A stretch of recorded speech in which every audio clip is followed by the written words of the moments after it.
നമസ്കാരം മക്കളെ, നമുക്ക് പഠിക്കാം.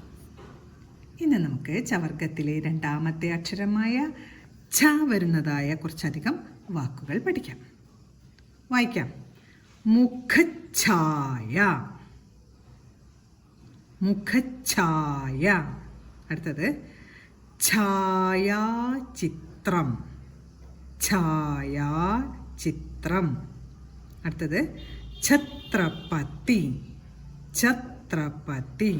അടുത്തത് ചലിതം, ചലിതം.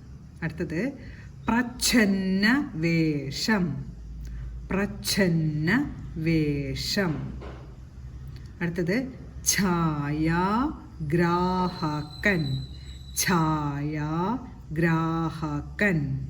അടുത്തത് ചിന്നുക, ചിന്നുക. അടുത്തത് അച്ഛമ്മ, അച്ഛമ്മ. പിന്നെ നമ്മൾ പഠിച്ച ഛ വരുന്ന വാക്കുകളെല്ലാം പറഞ്ഞുകൊണ്ട് എഴുതി പഠിക്കാൻ ശ്രമിക്കണം. അടുത്ത ക്ലാസ്സിൽ കാണാം മക്കളെ. നമസ്കാരം.